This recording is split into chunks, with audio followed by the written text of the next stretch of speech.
Alright guys, welcome back to another unboxing vlog. So for today's video, mag-unbox tayo ng Lilios. Okay. Ang pangalan nito guys ay Lilios Hypnosis. Bagong release ni Lilios. I do it earlier. Yeah, so nakuha na natin siya at meron siyang halos 2 figure sa iisang box. So magkahiwalay lang siya, para siyang si Simper. Wow! Pero ito guys ay Lilios version. So ganun pa rin, tingnan muna natin yung kanyang box. Ayan, para ma-appreciate nyo. Ito yung nakalagay sa kanyang side. At syempre guys, ito yung likod. So walang kakaiba, kundi ang nakalagay lang ay parang orasan na pendant. Hindi ko alam kung ano yan. Basta, buksan na natin. So huwag na nating patagalin guys. Excited na rin tayong makita yung nasa loob.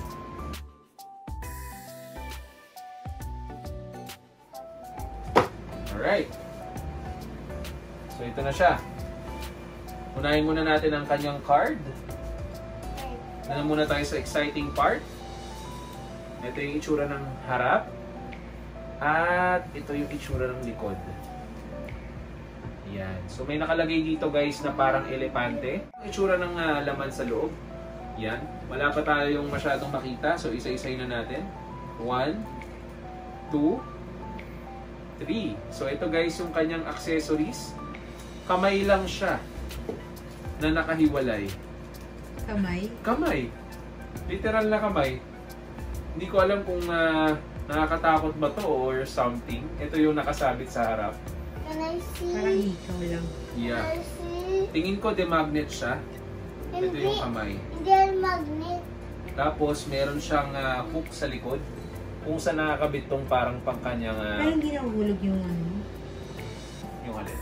Yung mismong Fix na po siya. Fix na. Opo. Okay, very good. So ito na. Lagay muna natin yung kamay. Tapos ito na yung mismong figure. 1, 2, nakatabingi pala. Halos kita mo na rin naman eh.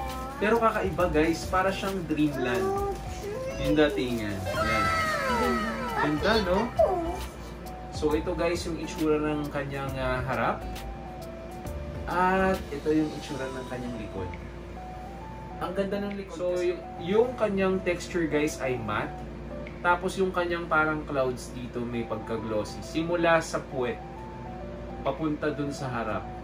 Pero pagdating dito sa ulo niya, matte siya. So kakaiba yung nakalagay dito. Isang parang, ano ba tawag dyan? Nakaganon yung eyebrows.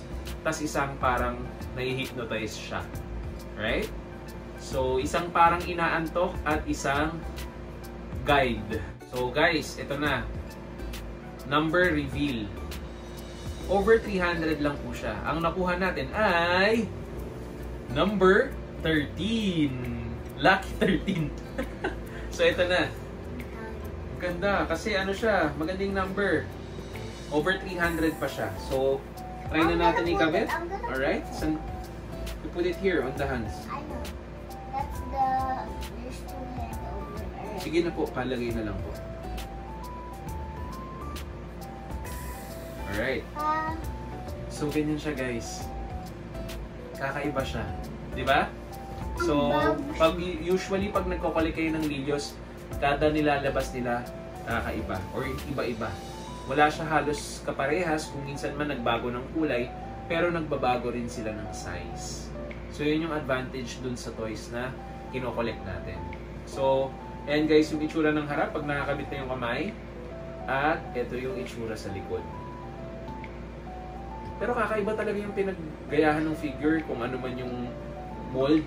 Talagang, alam mo yun, ganda. So try muna natin kung tumatayo. So far guys, ganyan yung itsura niya pag nakalapag. Yan, stable naman. So yan na nga guys, nakuha na natin ang Lilios Hypnosis. So kung nagustuhan nyo guys ang ating unboxing video, huwag nyo kalimutan mag-like, subscribe, at mag-share ng ating YouTube channel. So paano guys, bye-bye! Yun! Thumbs up and like your video. Luca Family.